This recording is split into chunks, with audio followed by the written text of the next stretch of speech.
యేసుక్రీస్తు శ్రేష్టమైన ఉన్నతమైన నామంలో అందరికీ వందనాలండి. దేవాతి దేవుని మహాకృపను బట్టి ప్రతి ఒక్కరికి నా ప్రత్యేకమైన వందనాలు తెలియజేస్తూ ఉన్నాను. ఈ వాక్యాన్ని అనేక మందికి షేర్ చేయమని అడుగుచున్నానండి. దేవాతి దేవుడు ఈ దినాన్న మనతో మాట్లాడుచున్న అంశం ఏంటంటే, నీ ఆయుష్ కాలము ఎంత ఉన్నదో నీకు తెలుసా అనే అంశం ద్వారా ఆయన ఈ దినాన్న మనతో మాట్లాడుచున్నారు.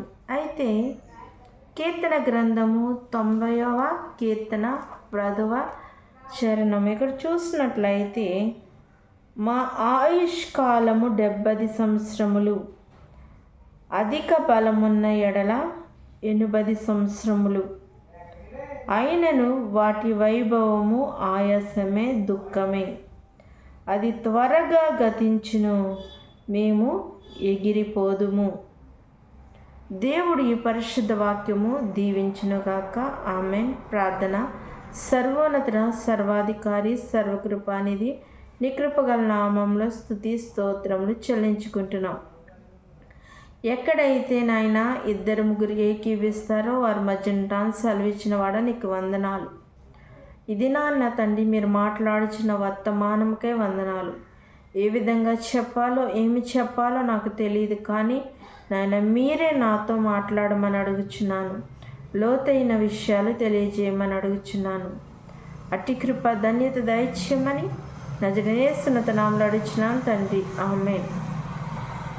మరి దేవాతి దేవుడి దినాన్న మన ప్రశ్నిస్తూ ఉన్నారు. ఏంటంటే, నీ ఆయుష్ కాలం ఎంత ఉన్నదో నీకు తెలుసా అని ఒక ప్రశ్న అడుగుతూ ఉన్నారు. అంటే మనం ఎంతకాలము బ్రతుకుతామనే విషయం మనకి తెలుసా అని ఒక ప్రశ్న వేయబడింది. ఇప్పుడు మన సమాధానం ఏమై ఉండాలండి? మరి నేను ఎన్ని సంవత్సరాలు బతుకుతాను, నేను ఇన్ని సంవత్సరాలు బ్రతుకుతానని ఏ ఒక్క మనుషుడైనా తన మరణం గురించి మరి చెప్పగలే ధైర్యం ఉన్నదండి ఈ దినాల్లో? ఖచ్చితంగా నేను ఇన్ని సంవత్సరాలు బతుకుతానని ఏ మనుషుడైనా చెప్పగలడా అని ఈ దినాన్న మరి ఆయన మనం ప్రశ్నిస్తూ ఉన్నారు. ఎందుకంటే మన ఆయుష్ కాలం ఎంత అనేది మనకి తెలియదు. ఏ మానవునికి ఆయుష్ కాలం తెలియదండి. ఆ దినాల్లో మరి దైవజనుడైన మోషే ప్రార్థన చేస్తున్నారు. ఏమని ప్రార్థన చేస్తున్నారంటే, ఆయన మరి ఇక్కడ 10వ వచనంలో మనకు తెలియజేయనట్లుగా, మా ఆయుష్ కాలము 70 సంవత్సరములు. ఎన్ని సంవత్సరాలండి? మా ఆయుష్ కాలము 70 సంవత్సరములు, ఇంకా అధిక బలమున్న ఎడల 80 సంవత్సరాలు. అంటే 70 సంవత్సరాలు ఆయుష్ ఉంది, మరి ఇంకా అధికమైన బలం ఉంటే 80 సంవత్సరాలంట. ఈ 80 సంవత్సరాల వయసు ఎలా ఉంటుందని ఆయన తెలియజేస్తున్నాడంటే, ఆయాసమే, దుఃఖమే అని దేవుని వాక్యం సెలవిస్తుంది. అంటే ఒక మనిషి మరి 80 సంవత్సరాలు వయసు వచ్చేటప్పటికి ఆ యొక్క శరీరం అంతా బలహీనమైపోయి ఆవేశము, దుఃఖము, వేదన ఇవే కానీ సంతోషమైన జీవితం ఉండదని మోషే గారు యొక్క ప్రార్థన చేసినట్లుగా చూస్తూ ఉంటున్నాం. అయితే మోషే గారు ప్రార్థన చేసినప్పుడు మరి ఆయన ప్రార్థనలో ఏమని తెలియజేశారంటే, మరి మా ఆయుష్ కాలంలో ఎన్ని సంవత్సరాలు? 70 సంవత్సరాలు. ఈ యొక్క 70 సంవత్సరాల ఆయుష్ అనేది మనకి ఎలా వచ్చింది, ఎలాగూ లిఖింపబడింది ఈ యొక్క 70 సంవత్సరాలు అని చూసినట్లయితే, మరి ఆదాము బ్రతికిన సంవత్సరాలు ఎన్నండి? ఆదాము బ్రతికిన సంవత్సరాలు ఎన్ని సంవత్సరాలు ఆదాము బతికారు? 930 సంవత్సరాలు. అంటే 930 సంవత్సరాలు. మరి మిగిలిన కాలము అంటే 1000 సంవత్సరాలకి మిగిలిన కాలం ఎంతండి? 70 సంవత్సరాలు. అయితే ఆ యొక్క 70 సంవత్సరాల ఆయుష్ని మనకిచ్చినట్లుగా ఈ యొక్క మోషే గారు మరి ఇక్కడ ప్రార్థన చేసినట్లుగా చూస్తూ ఉంటున్నాం. అంటే మరి 1000 సంవత్సరాలకి 930 సంవత్సరాలు మరి ఆదాము గారు జీవించినట్లుగా మనం చూస్తూ ఉంటాం. మిగిలిన ఆయుష్కాలం ఎంతండి? 70 సంవత్సరాలు.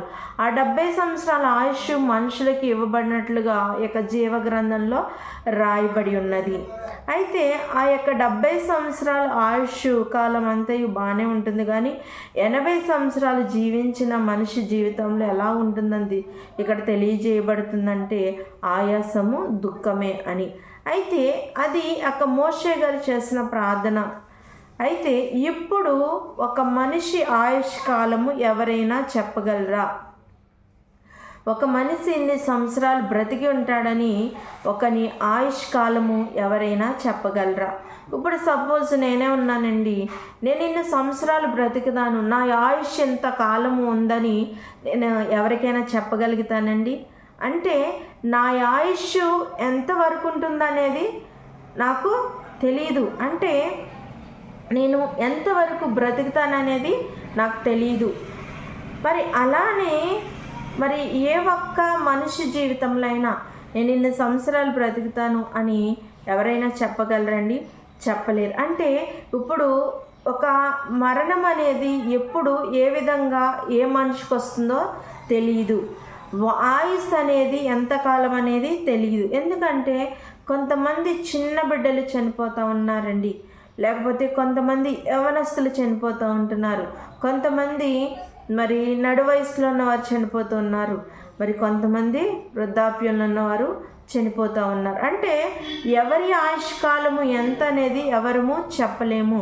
మన ఆయుష్ కాలం ఎంతదని మనము ఎందుకు చెప్పలేమంటే మరి ఈ దినాల్లో భయంకరమైన దినాలండి, భయంకరమైన రాకడ దినాలు, భయంకరమైన పరిస్థితులు మనం చూస్తూ ఉంటున్నాం. మరి అంతు చిక్కని వ్యాధులతో అనేక మంది మరణిస్తున్నారు. చిన్న వయసులోనే హార్ట్ ప్రాబ్లమ్స్లో మరి చనిపోతూ ఉన్నారు, చిన్న వయసులోనే క్యాన్సర్లతో చనిపోతూ ఉన్నారు. అంటే ఒక మనిషికి అంతు చిక్కని వ్యాధులతో అనేక మంది మరణిస్తున్నారు. కొంతమంది మరి అసలే ఇలాగ చూస్తూ మళ్ళీ కొంచెంసేపుల్లో చూసినప్పటికే చనిపోతూ ఉంటున్నారు. అంటే మన జీవితానికి గ్యారంటీ అనేది లేదండి. మనము యొక్క జీవితంలో ఎందుకు వచ్చామంటే కొంతకాలము ప్రయాణం చేయడానికి, కొంతకాలము యాత్ర చేయడానికి వచ్చాం. ఈ యొక్క యాత్రాకాలము, ఈ యొక్క ప్రయాణం ముగిసిపోయింది అనుకోండి, మనం వెళ్ళిపోవలసిన వారమై ఉన్నాం. అయితే ఇప్పుడు ఉదాహరణకి మనకు అర్థం అవ్వాలంటే మనము ఒక ఊరు వెళ్తున్నాం.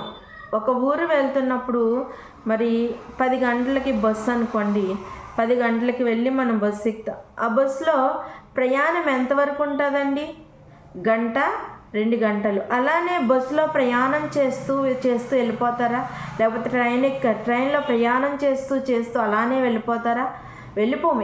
ఎక్కడైతే మనం దిగాలో, ఎక్కడైతే ఏ ఊరైతే మనం చేరుకోవాలో అక్కడ కంపల్సరీ మనం దిగి ఆ ఊరు చేరుతాం. అంతేకాని ఆ బస్సులో ప్రయాణం చేసుకుంటూ మన ప్రయాణాన్ని అలాగా కొనసాగించడం. అలాగే ట్రైన్లో అయినా మరి ప్రయాణం చేసుకుంటూ ప్రయాణాన్ని అందుకనే దేవుడు మనకి తెలియజేస్తున్న విషయం ఏంటంటే ఈ లోకంలో మనము కొంతకాలము ప్రయాణం చేయవలసిన వారమే ఉన్నాం.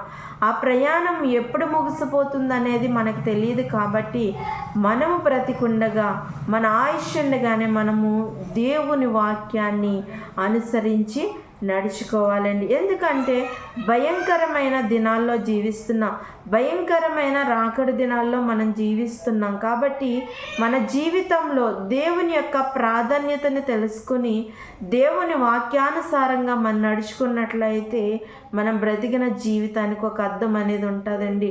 ఇది నాన్న దేవుని తెలుసుకోకుండా అనేక మంది మరణిస్తూ ఉన్నారు, మరణానికి చేరువైపోతూ ఉన్నారు. కాబట్టి మనం ఏం చేయాలంటే మనం బ్రతికి ఉండగానే ఏం చేయాలండి? దేవుని తెలుసుకోవాలి. ఇప్పటి వరకు మనం దేవుని తెలుసుకోకుండా జీవించినట్లయితే మరి ఇప్పుడైనా మరి మారుమనసు పొంది రక్షింపబడి మరి క్రీస్తును అంగీకరించేవారు ఉండాలి. ఎందుకు అంగీకరించాలంటే ఈ దినాన్న నీకు రక్షణ లేదు, ఈ దినాన్న నీ జీవితంలో మార్పు లేదు, ఈ దినాన్న మరి నువ్వు దేవుని తెలుసుకోలేకుండా లోకానుసారంగా జీవిస్తున్నావు. అయితే రేపటి దినాన్న నీకు మరణం అనేది వచ్చింది. మరి నీకు మరణం వచ్చినప్పుడు నువ్వు ఎక్కడికి వెళ్తావు? నీ స్థలం ఏది? ఒకసారి ఎప్పుడైనా ఆలోచించారండి? నరకానికి వెళ్ళిపోతాం. దేవుడు ఆ నరకానికి మనం వెళ్ళిపోకూడదనే ఉద్దేశంతోనే ఆయన ప్రాణాన్ని మనకిచ్చి మనందరము కూడా మారు మనసు రక్షణ పొందుకుని దేవుడు అనుగ్రహించే నిత్యరాజ్యంలో మనం ఉండాలని ఆయన ఆశపడుతున్నాడు. ఆ రాజ్యాన్ని మనం సంపాదించుకోవాలంటే మనం బ్రతికి ఉండగానే మన యొక్క జీవితాన్ని మార్చుకుని, మన ఆయుష్ ఉండగానే మన జీవితాన్ని మార్చుకుని దేవునికి ఇష్టమైన మార్గంలో జీవించినట్లయితే ఆయన చూపించే మార్గము ఆ పరలోక రాజ్యము మనం చేరుతాం. ఒకవేళ ఆయన మార్గంలో వెళ్ళకుండా నా ఇష్టానుసారంగా నేను జీవిస్తాను, నాకు నచ్చినట్టు నేను బ్రతుకుతాను అని మనం అనుకున్నట్లయితే మనం నిత్య నరకానికి వెళ్ళిపోతాం. కాబట్టి మన ఆయుష్ కాలం ఉండగానే దేవుని తెలుసుకుని మారు మనసు పొంది రక్షింపబడే వారు ఉండడానికి పరిశుద్ధాత్ముడి యొక్క వాక్యము ప్రతి ఒక్కరి జీవితాల్లో ఫలింపచేయను గాక. ఆమేన్. అందరికీ వందనాలండి. ప్రార్థన. మహోన్నతుడా, మహిమగల రాజా, సర్వోన్నతుడా, సర్వాధికారి, నీకు వందనాలు. ఈ దినాన్న ప్రభా మమ్మల్ని ప్రశ్నిస్తూ ఉన్నావు తండ్రి, నీ ఆయుష్ కాలం ఎంతవరకు ఉందో నీకు తెలుసా అని. అవును ప్రభా, మా ఆయుష్ కాలం ఎంతో మాకు తెలియదు కానీ తండ్రి, మోషే నీకు ప్రార్థన చేస్తున్నాడు తండ్రి. నాయన ప్రభా, నాయన మా ఆయుష్ కాలము 70 సంవత్సరములు, అధిక బలమున్న ఎడల 80 సంవత్సరములు, అయినను వాటి వైభవము ఆవేశమే దుఃఖమని నీ వాక్యం ద్వారా ఆయన మాకు తెలియజేసి ఉన్నారు. అవును ప్రభా, మరి అటువంటి ఆయుష్ కాలం కూడా ఈ దినాల్లో లేదు ప్రభా. ఒక మనిషి ఎప్పుడు ఏ విధంగా ఏ వ్యాధి చేత ఏ వయసులో మరణిస్తున్నారో నాయన ప్రభా తెలియని భయంకరమైన దినాలు ప్రభా. అలాంటి దినాల్లో జీవిస్తుండగా తండ్రి నాయన ప్రభా, నువ్వు చూపించిన వెలుగు మార్గంలోనికి వెళ్ళి నీ యందు మారు మనసు రక్షణ పొందుకుని తండ్రి నాయన మా మరణము నాయన ప్రభా నాయన నీ నిత్య రాజ్యానికి నడిపించేదిగా ఉండడానికి కృప చూపించమని ఒక చిన్న ప్రార్థన దీని సన్నిధానం చేర్చుకోమని నజరేయునేసు నామములో అడుగుచున్నాను తండ్రి. ఆమేన్. అందరికీ వందనాలండి.